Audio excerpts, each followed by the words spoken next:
साथ ही साथ जो उन्होंने ये जो जिस तरीके से बहुत सारी कैपिटल्स और बहुत सारी जो कैपिटल सिटीज़ है उन्हें कंट्रोल कर रखा था, इन्होंने मौर्य राजाओं ने, मौर्य एम्परर ने रोड्स और रिवर्स को भी कंट्रोल कर रखा था। क्यों? क्योंकि रोड्स और रिवर जो है इम्पॉर्टेंट है ट्रांसपोर्टेशन के लिए।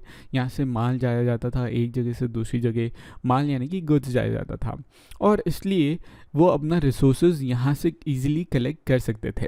रिसोर्सेज किस फॉर्म में कलेक्ट करते थे? या तो वो टैक्स के फॉर्म में करते थे या फिर ट्रिब्यूट के फॉर्म में। ट्रिब्यूट यानी कि गिफ्ट्स भी लोग दे देते थे। अर्थशास्त्र जो कि हमें पता है चाणक्य ने लिखा है, कौटिल्य ने लिखा है, तो उस अर्थशास्त्र में बताया गया है कि north east region of the empire, वहाँ पे ब्लैंकेट्स बहुत अच्छे बनते थे, और साउथ इंडिया में गोल्ड और प्रेशियस स्टोन्स अच्छे मिलते थे, और इसलिए ये रिसोर्सेज जो थे वो ट्रिब्यूट की तरह भी कलेक्ट किए जाते थे। ट्रिब्यूट के बारे में मैं आपको बता देता हूँ। जैसे टैक्सेस होते हैं ना कि रेगुलर तरीके से कलेक्ट किया जाता है, ऑफिसर्स कलेक्ट करते हैं और लोगों को देना ही पड़ता है, टैक्स लगान देना ही पड़ता है, कर देना ही पड़ता है। ट्रिब्यूट जो रहता था वो लोग अपने मन से, मन मर्जी से विलिंगली करते थे। क्यों? क्योंकि राजा का फेवर चाहिए रहता था, एम्परर का फेवर चाहिए रहता था, और इस तरीके से वैरायटी ऑफ थिंग्स राजा के पास आ जाती थी। अब मैंने बताया था कि एम्पायर में कुछ रीजन फॉरेस्ट रीजन भी था, तो वहाँ पे जो लोग रहते थे वो किस तरीके से राजा को अपना टैक्स या ट्रिब्यूट देते थे। तो देखा जाए तो वहाँ पे लोग वो इंडिपेंडेंटली रहते थे, यानी कि राजा का, एम्परर का, मौर्य एम्परर का ज़्यादा इंटरफेरेंस नहीं होता था उनकी गवर्नेंस में, उन्हें कैसे राज्य किया जाए उन पे, उस पर नहीं रहता था, रूल्स और रेगुलेशंस नहीं बनाते थे। तो क्या करते थे ये लोग, राजा को फिर भी टैक्स देते थे क्योंकि उनकी छत्र छाया में पल रहे थे। तो उन्हें एलिफेंट्स दिया जाता था। टिम्बर का मैंने आपको इस्तेमाल बताया था कि वुड होती है एक टाइप की जो कि कंस्ट्रक्शन में काम आती है, घर बनाने में और ये सब। तो टिम्बर फॉरेस्ट से आती थी, वो दे दी जाती थी। हनी, शहद और वैक्स। अब वैक्स का इतना क्या इंपॉर्टेंस है? वैक्स का इंपॉर्टेंस मैं आपको बता देता हूँ कि उस समय बल्ब तो होता नहीं था, इलेक्ट्रिसिटी अभी 2000 साल बाद आने वाली है, इलेक्ट्रिक बल्ब का कोई मतलब नहीं था। तो जो होता था वो था कि कैंडल, मोमबत्ती से काम चलाया जाता था। रात को अगर उजाला करना है, रोशन करना है रात को, तो कैंडल से काम हो जाता था, और कैंडल किससे बनती है? वैक्स से। अब जो ये एम्परर है और उसकी कैपिटल सिटी के बारे में एक ट्रैवलर रहे हैं, एक एम्बेसडर रहे हैं दूसरे राज्य के, वो बताते हैं, और उनका नाम है मेगस्थीन्स। थोड़ा सा नाम अजीब है लेकिन ठीक है, you have to understand that. ठीक है, मैं लिख भी देता हूँ तो आपको इजीली याद रह जाए। मेगास्थीन्स, ये है उनका नाम। ये एम्बेसडर रहे हैं। एम्बेसडर होता क्या है? जैसे कि आज के ज़माने में मैं आपको बता देता हूँ, भारत जो है वो दूसरे नेशन से अच्छे रिलेशन रखना चाहता है। साथ ही साथ भारत के लोग दूसरे नेशंस, दूसरे कंट्रीज़ में रहते हैं। तो भारत क्या करता है कि दूसरी कंट्री जैसे कि यूएसए ले लेते हैं, तो वहाँ पे अपना एक राजदूत, एम्बेसडर अपॉइंट कर देता है, जो भारत की गवर्नमेंट की जो बातें हैं, जो इन्फॉर्मेशन है, वो यूएसए की गवर्नमेंट को कन्वे कर ले, और साथ ही साथ अच्छे रिलेशंस रखे। हमें युद्ध नहीं करना है, हमें सबके साथ पीसफुली रहना है, तो वो एम्बेसडर का काम हो जाता था। सिमिलरली पुराने ज़माने में भी अलग अलग राज्य रहते थे। तो एक राजा रहे हैं सेलुकस निकेटर। सेलुकस निकेटर जो है, उनका राज्य कुछ इस टाइप से था। ये वाला एरिया उनका राज्य था, और ये वाला एरिया जो था मौर्य का राज था। ये वाला एरिया में आपस में रहते हैं, पड़ोसी में रहते हैं, युद्ध हो सकता है।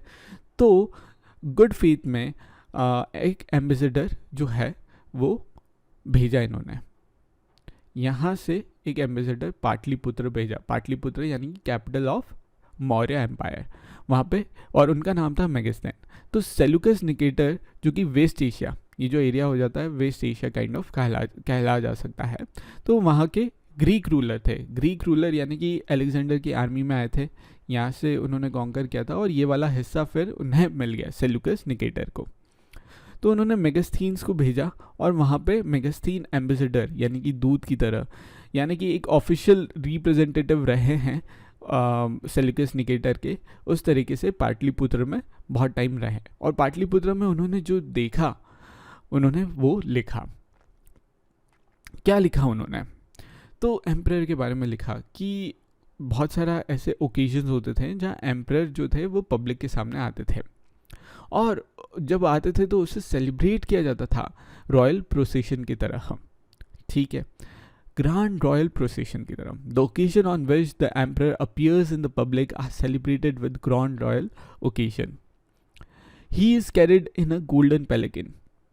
अब ये गोल्ड की पालकी यानी कि गोल्ड की डोलकी पे बैठे रहते थे, और इनको जो गार्ड करते थे वो एलिफेंट्स करते थे, और उनके गार्ड्स जो एलिफेंट पे राइड करते थे तो एलिफेंट को भी बहुत अच्छे से डेकोरेट किया जाता था गोल्ड और सिल्वर में।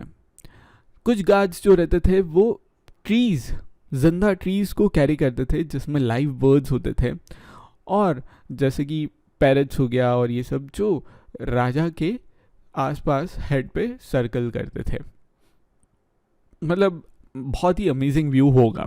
साथ ही साथ जो राजा रहते थे वो उनके आसपास वुमेन्स जो कि हथियारबंद होती थी, यानी कि उनके हाथ में वेपन्स होते थे, to protect the king's women surround करती थी। राजा को हमेशा डर रहता है क्योंकि कोई भी उन्हें मार सकता है, और उन्हें मारने का मार भी सकते हैं, तो इसलिए उन्हें प्रोटेक्शन चाहिए रहता था। इसलिए वो एक स्पेशल सर्वेंट रखते थे जो उनके खाने को उनसे पहले टेस्ट करे। He has special servants to test the food before he eats. He never sleeps in the same bedroom for 2 nights. एक बेडरूम में वो नहीं सोते थे 2 नाइट लगातार, अलग अलग बेडरूम्स में सोते थे, क्योंकि रात में भी उनकी कोई भी हत्या कर सकता है, तो इसलिए वो 2 बेडरूम्स में सोते थे।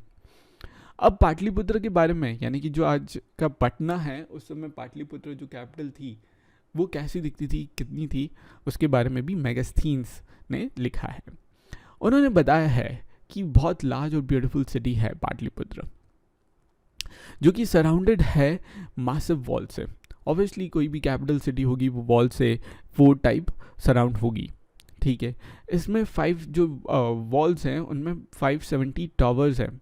टावर्स क्या रहते हैं? स्पेशल वॉल्स में जगह रहती हैं जहाँ पे आर्मी के कुछ सोल्जर्स रह सकते हैं, और वो पूरी वॉल्स को कवर करते हैं। वहाँ पे एक ऊंचाई पे रहते हैं ये टावर्स, और उस वॉल में 64 गेट्स है जहाँ से लोग आ जा सकते हैं। जो हाउसेस हैं वो जो इस कैपिटल सिटी में है वो 2 या 3 मंजिला होती थी, और उस समय भी 2-3 मंजिला होती थी, जो कि बनी भी रहती थी वुड से या फिर मड ब्रिक से यानी कि, ठीक है।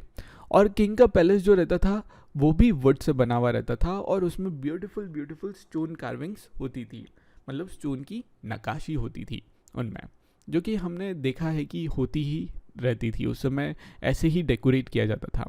साथ ही साथ जो उनका महल था, पैलेस था, it is surrounded with gardens, और वहाँ पे बर्ड्स जो रहते थे, ब्यूटीफुल बर्ड्स, उनको रखा जाता था।